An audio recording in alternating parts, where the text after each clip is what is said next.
Ever wondered what it's really like to be a maker? At those busy craft markets. Mm-hmm. Today we're diving deep into one guy's world, a resin artist named Thomas Newton who sells his stuff in Swansea, Wales. Okay.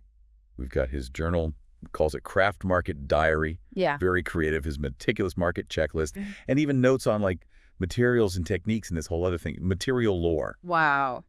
It's wild, getting a backstage pass to this whole creative entrepreneur life. You got it. And those sources all together, it's fascinating. This glimpse into not just one artist's journey, but like the whole shebang, the dynamics of this whole creative economy. It's a whole thing. And what really got me was how Thomas's experiences, from those like aha moments to the everyday grind of making a small business work, they offer these valuable insights for anyone trying to navigate the world of handmade crafts. Totally.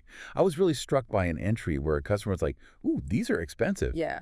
And, Thomas is using materials like dichroic film, resin, which can get pricey. Mm-hmm. And his process, he describes it in material lore, incredibly intricate. I bet. It just made me think, how do you convey that value, the value of something handmade, to someone who might not immediately get it, the artistry involved? It's the million-dollar question, right? Yeah. Take dichroic film. So at first glance, it might just look like, I don't know, shiny plastic. Yeah. But then Thomas explains in material lore, it's actually this super specialized material, microscopic layers that play with light, create those crazy color shifting effects. Oh, that's what he meant by thin film physics. Yeah. I thought I'd wandered into a science lecture there for a second. Right. It's pretty cool stuff.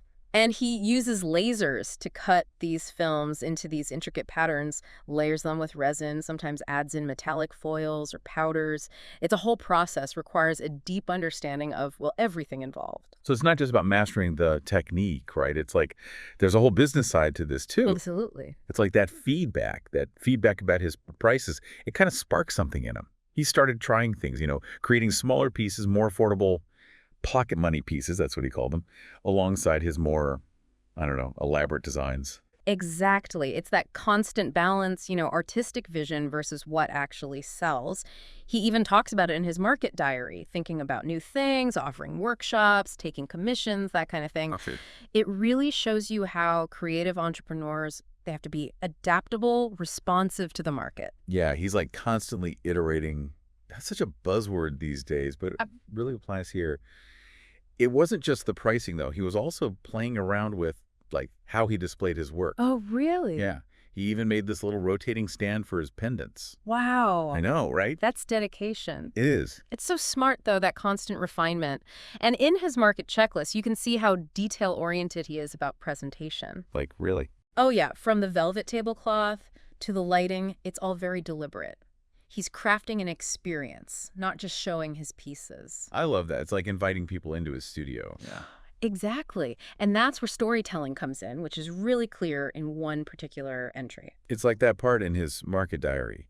He's talking about selling a piece, and this woman's mom had actually gotten one of his earlier creations as a gift. Oh, wow. Yeah. He called it the pinwheel, I think. Right. That is such a good example of customer connection, how these unexpected little stories can really build a brand. The woman wasn't just, buying another resin thing. She was buying into a memory, like a feeling, a connection to her mom. Yeah, it makes you realize there's real emotion tied to this stuff, to handmade things, Totally. It's each piece has a bit of the artist's story in it. For sure. Speaking of stories, Thomas talks about how young boys would react to his work. Yeah. They were so drawn to the colors. That sparkly dichroic film made me think, is he tapping into something universal there? That fascination with light and texture. It's gotta be, right? Especially for kids who are just experiencing that stuff for the first time. Right. It's within something specific like resin art, there's these whole other layers of human experience connection that goes way beyond just the technical skill. Well, absolutely. And for Thomas, even just interacting with those kids, it seemed to give him a boost, reinvigorate his own passion. Oh, that's sweet. He's seeing his art through their eyes again. I love that. But, okay, let's not forget about the reality of being a maker. Oh, right. That entry where Thomas realizes he needs to make it super clear that his work is handmade. Oh, yeah. What happened? A customer asked him if he actually made the pieces himself. Can you believe that? Wow, really? Yeah. It's in a world of, mass-produced everything. Right. The value of something authentic, something made by hand, that's huge. It's essential. Even just a little sign, handmade by Thomas Newton, makes a difference. It does. It's like a stamp, proof that someone put their time and skill into it. Exactly. And that reminds me, like how he experimented with the tablecloths and lighting. He even borrowed that idea from another artist, using a glossy photo book to show potential commissions. That's smart. I know, right? Stealing like an artist. He even noticed another vendor, they were using these branded keychains attached to their bags. That's a good idea. Right. So smart. He's paying attention, learning, adapting those ideas to make his own brand stronger. It's all those little things, right? Those details. They build up the whole experience, and that's what I love about this, right? There are so many elements to making a craft business successful. He's thinking about inventory, online stuff, even something as simple as making ID labels for the smaller things he wants to sell online. The not-so-glamorous stuff. Exactly. And that's what makes these first-hand accounts so valuable. Totally. It's a real look at what it takes, Right. Reminds us it's not always pretty and artsy. There's a lot of, I don't know, just practical stuff, organization. And coffee. Oh, for sure. Lots of coffee. Thomas even mentions it. He does. But it's not all just, hard work and spreadsheets. There's a real sense of community in his writing, I thought. You're right. That's another important part of these markets. Right. He talks about connecting with the other vendors, sharing ideas, finding support. Yeah. It's a good reminder these markets can be really special places. You get that genuine connection, which, let's face it, we're all kind of craving these days. So true. Especially with everything being online. He even runs into people he knows from around town, like his friends, Jane and Matthew, on their way to choir practice. How funny. I know. It's really a community thing. It is. For everyone, not just the people selling. I don't know, did you find that those interactions he had, with other vendors, that they were helpful for him? Like, gave him insights, support, especially when things were tough? Oh, totally. Remember when he runs into Helen Kenna? Yeah, who's that? She's another artist. He hadn't seen her since a mutual friend's funeral, actually. Oh, wow. Yeah, it was this really poignant reminder, These markets, they can be places of, unexpected encounters. It's not always about business, swapping tips. Sometimes it's just about sharing a laugh or, giving each other a little encouragement. Yeah. Or even just knowing, someone gets it, They understand the ups and downs of this life. It seems like those little moments of connection, they were really important to him, just as important as, the sales or the big creative breakthroughs. It makes you wonder, is that part of what draws people to craft markets in the first place?